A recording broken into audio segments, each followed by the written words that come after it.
9 फरवरी गुरुवार को हमारी सरकार एक्चुअली में अनाउंस करती है कि जम्मू कश्मीर के रिसाई डिस्ट्रिक्ट में 5.9 मिलियन टन लिथियम रिजर्व मिला है। इस चीज़ के अनाउंस के बाद ऐसा लगा कि इंडिया के फ्यूचर के लिए एक नया डोर ओपन हो गया है। जॉब्स क्रिएट होगी। 2070 के एंड तक इंडिया 0% कार्बन गैस एमिशन पर रन करेगा। बट एक्चुअली में ये कैसे पॉसिबल है, आइए इस वीडियो में देखते हैं।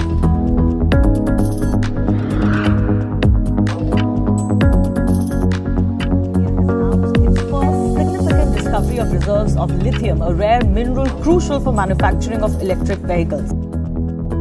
अब इस टॉपिक में किसी भी टाइप के पॉइंट में आगे बढ़ने के लिए एक्चुअली में लिथियम के बारे में बड़ा समझना जरूरी है, क्योंकि आगे टॉपिक में रिलेट करने में काफ़ी हेल्प रहेगा। बात एक्चुअली में एक मिड 18s के टाइम की है, जब एक Swedish chemist Johan August Alfredson actually में एक पिटालेट नाम के मेटल्स पर रिसर्च कर रहे थे। उसने जब इसे एक्सपोज किया तो इसमें बड़े ही 2 टाइप के मेटल्स निकले। एक्चुअली में एक वाइट वाइब्रेंट कलर का था और एक ऑरेंज कलर का था। बट वाइट वाइब्रेंट कलर वाले को उनने एक्सपेक्ट नहीं किया था। प्रॉब्लम ये हुई कि जब वो मेटल को उन लोगों ने स्टडी किया तो वो एक न्यू टाइप का अल्कली मेटल निकला और उसी टाइम उन्होंने उसका लिथियम नाम दिया। उस टाइम से ही लिथियम की डिस्कवरी तो हो गई, लेकिन लिथियम अपनी इस जर्नी में बड़ा ही यूनिक और भी काम करा है।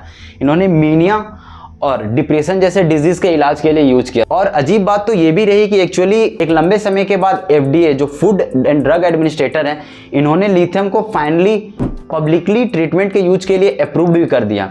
और आज के डेट पे अगर हम लोग देखें तो लिथियम अपने आप में एक ही बहुत अच्छा और एक बहुत इंपॉर्टेंट मिनरल्स है पूरे वर्ल्ड के लिए। अगर इस पॉइंट पे हम लोग काफ़ी अच्छे से समझे कि लिथियम रियली में इतना इंपॉर्टेंट है, तो एक बार थोड़ा सा देखते हैं कि एक्चुअली में एक साइंटिस्ट किस तरीके से लिथियम को डिटेक्ट करती है और लिथियम निकालती है। एक जियोलॉजिकल टीम और एक साइंटिस्ट जब एक लोकेशन पर पहुंचती है तो वो बड़ी 4 टाइप के डिफरेंट प्रोसेस फॉलो करती है। इसे एक्चुअली में G1, G2 और G3, G4 के टाइप में बांटा गया। लेकिन जब ये प्रोसेस शुरू होता है तो इसे जस्ट अपोजिट करके स्टार्ट किया जाता है। G4 को हम सबसे पहले करते हैं और G1 एक मेरा लास्ट प्रोसेस होता है। जब ये रिसर्च के दौरान होता है तो सबसे पहले G4 प्रोसेस करी जाती है और लास्ट में G1 प्रोसेस। थोड़ा सा डिफरेंट है, मैं इस वीडियो में अभी आपको एक्सप्लेन करता हूँ। सबसे पहले रिकॉनेसेंस सर्वे जिसे G4 कहते हैं। एक्चुअली इस रिसर्च में सबसे पहले साइट की चीज़ों को बहुत अच्छे तरीके से देखा जाता है। जैसे रिसाई डिस्ट्रिक्ट के केस में चिन्नव रिवर, तिरकुट मंदिर, वैष्णो देवी श्राइन, यहाँ के सबसे बड़े बड़े मेजर चीज़ें हैं जिसे हम लोग कंसिडर कर सकते हैं। आप एक्चुअली में पिक्चर्स में देख सकते हैं। अब अगर G4 वाली प्रोसेस कंप्लीट हो जाती है तो हम अपनी रिसर्च G3 की और मूव करते हैं।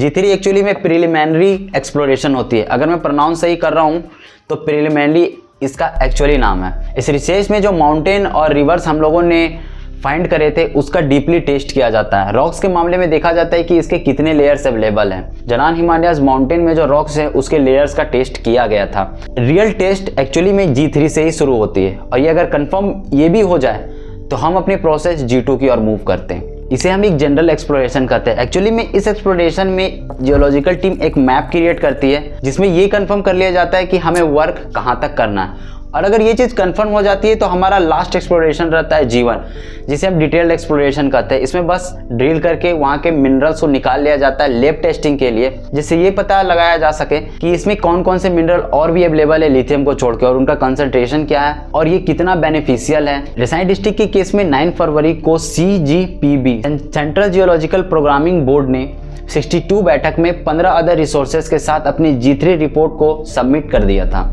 कुछ जो गवर्नमेंट के एक्सपोर्टर थे जो लिथियम एक्सपोर्ट कर रहे थे उन्होंने जाके पब्लिकली अनाउंस कर दिया कि वर्क अंडर प्रोग्रेस है।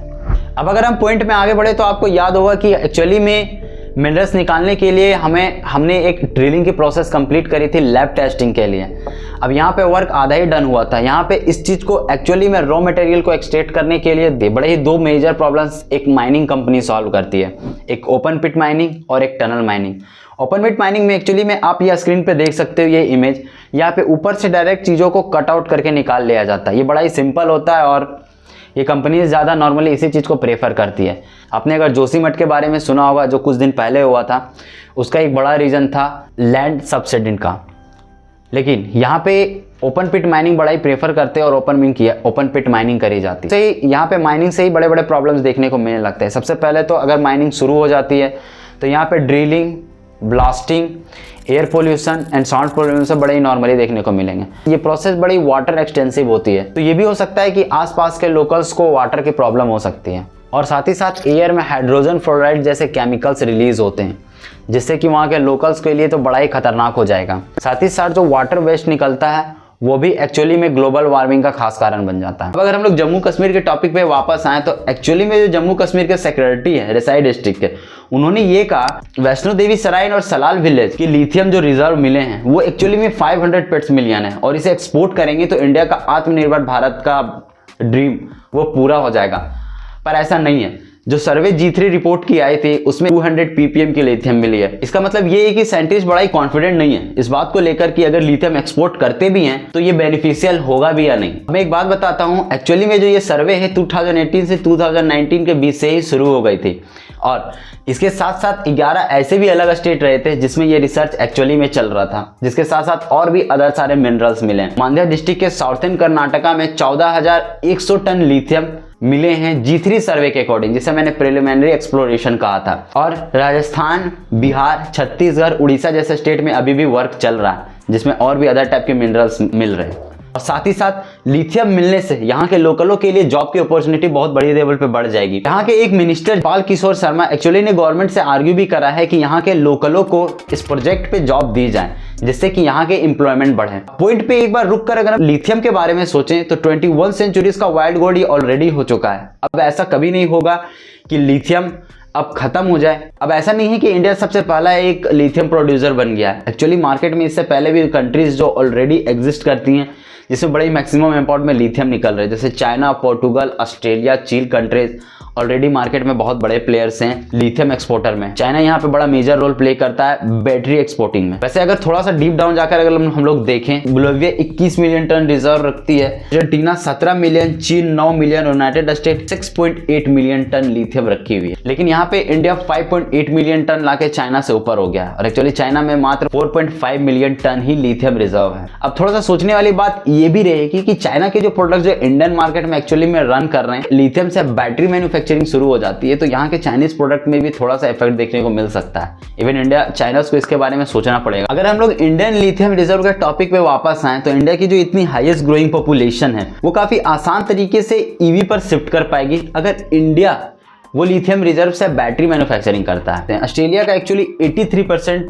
क्रूड ऑयल ऑस्ट्रेलिया की कंपनी होल्ड करती है और यहाँ पे 40% एशिया, 18% अफ्रीका और मिडिल ईस्ट 17% के साथ साथ 75% हमारा क्रूड ऑयल इस तरीके से इंडोनेशिया और सिंगापुर रखता है। ऑस्ट्रेलिया इतने सारे ऑयल्स रिजर्व खुद ही रखता है, लेकिन एक पॉइंट पे बड़ी दिक्कत वाली बात ऑस्ट्रेलिया की यही भी रही थी कि उसके एक्सपोर्ट में अगर कहीं भी एक प्रॉब्लम आ जाती थी तो ऑस्ट्रेलिया एक्सपोर्टिंग प्रोसेस रुक जाता था। इस मामले में उसने अपने आप को टाइम के साथ बड़ा ही ट्रांसफॉर्म कर दिया। 2010 में ऑस्ट्रेलिया के पास 3.8 बैरल टन क्रूड ऑयल था जो एक्चुअली में घटकर 2020 में 2.4 बिलियन हो गया। इस मामले में अगर थोड़ा सा अच्छे से देखो तो टाइम के अनुसार जो ऑयल है डिक्रीज होते दिख रहा है। जियोथर्मल पावर, विंड और वाटर जैसे रिसोर्सेज को यूज करके अपने आप को टाइम टू टाइम ट्रांसफॉर्म कर रहा है। एक्चुअली में वो बायोफ्यूल्स का भी यूज करता है, एनिमल्स ऑयल्स भी निकालता है और नेचुरल रिसोर्सेज भी यूज करके वो अपने आप को काफी आगे कर चुका है। और अगर एक बार हम सऊदी अरबिया को स्टडी करें जो एक टाइम का बड़ा ही ऑयल एक्सपोर्टर रहा था, ये भी अपने आप को टाइम के अनुसार बड़ी डिफरेंट स्ट्रेटजीज अपनाकर अपने इकोनॉमी को डाइवर्सिफाई कर रही है। इस टाइप की कंट्री ने सबसे पहले इंफ्रास्ट्रक्चर और रिन्यूएबल एनर्जी जैसे पॉइंट को बड़ा ही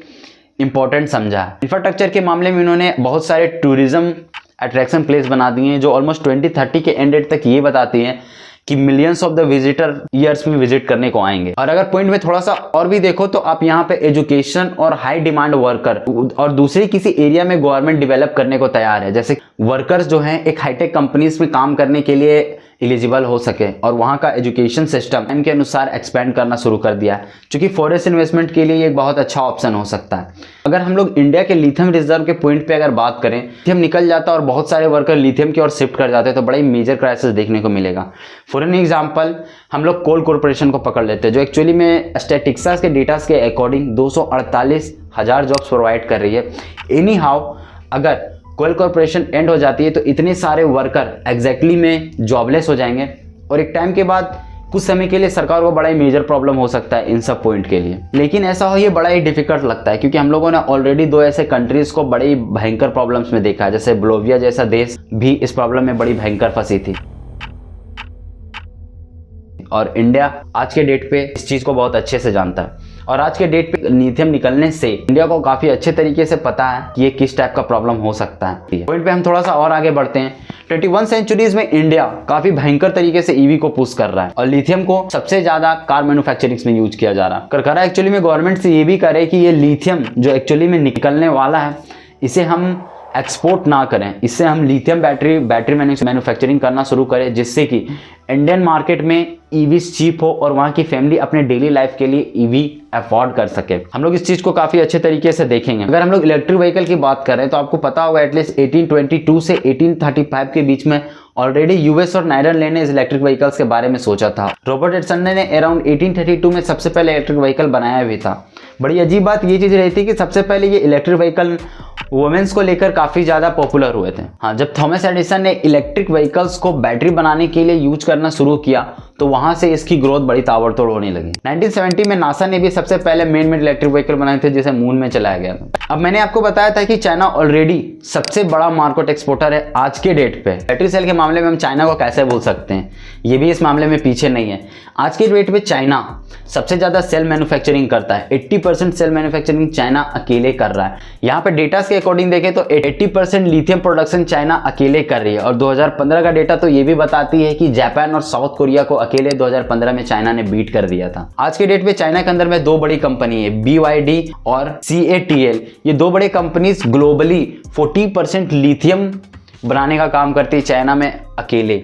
55% और 26% ऑस्ट्रेलिया और चीन जैसे कंट्री प्रोड्यूस करती है। फ्यूचर में चाइना का भी प्लानिंग बहुत तगड़ा हो गया है। रिन्यूएबल एनर्जीज के मामले में चाइना भी ऑलरेडी बहुत सारे अच्छे प्लानिंग कर रखा है। उन्होंने उसकी जो 3.3 गीगाहर्ट्ज पावर कैपेसिटी थी उसको वो बढ़ाकर 100 गीगा कर देगी, जो यूएस से भी ज़्यादा है। यूएस की ऑलरेडी 99% है। लेकिन एक बड़ी सोचने वाली बात इस चीज़ की है कि आज के डेट पे जो लिथियम रिजर्व निकल रही है वो अपने आप में महंगी बहुत है। मैं आपको एक डेटा दिखाता हूँ। 20 अगस्त 2020 से लेके 19 अगस्त 2022 तक लिथियम का प्राइस 347 पड़ा था, लेकिन इस मामले में चाइना को कोई फर्क नहीं पड़ा। और फाइनेंशियल ईयर 2017 से लेके फाइनेंशियल ईयर 20 तक एक्चुअली में जो कोस्ट था, जितना इंडिया ने लिथियम इंपोर्ट करा था अदर कंट्री से, वो 3.3 बिलियन था। अगर हम लोग सारे चीज को क्लियरिफाई करें तो आज के डेट पे अगर ये लिथियम जो G2 और G1 प्रोसेस अभी बाकी है जम्मू कश्मीर के रेसाई डिस्ट्रिक्ट में, इसमें निकलने के बाद रियली में इंडिया अगर बैटरी मैन्युफैक्चरिंग करती है तो बड़ा ही मेजर इंपैक्ट देखने को मिलेगा इंडियन मार्केट में। और हमेशा ये भी ध्यान रखना होगा कि जितने disadvantage already other country Bolivia, Australia और चीन जैसे कंट्री फेस कर रही है, उसका भी ध्यान इंडिया को रखा जाए और हमारा इंडियन प्रोडक्ट जो हमारा आत्मनिर्भर भारत का सपना है वो आई होप पूरा हो सके। 2017 के एंड तक हमारा इंडिया 0% गैस एमिशन पर आ जाए और इलेक्ट्रॉनिक प्रोडक्ट्स बन सके, ईवी जैसे कार हर एक घरों में आ सके काफ़ी आसान तरीके से। ये चीज़ देखने को मिलेगा जब ये कंफर्म हो जाए कि लिथियम एक्सट्रैक्ट होनी शुरू हो गई है। बाकी अभी के लिए अगर वीडियो आपको इन्फॉर्मेटिव लगा हो तो वीडियो को लाइक जरूर कीजिएगा और चैनल को सब्सक्राइब कर लेना, क्योंकि ऐसे ही और भी अच्छे रिसर्च वाले टॉपिक में आपके लिए वीडियो बनने वाले हैं।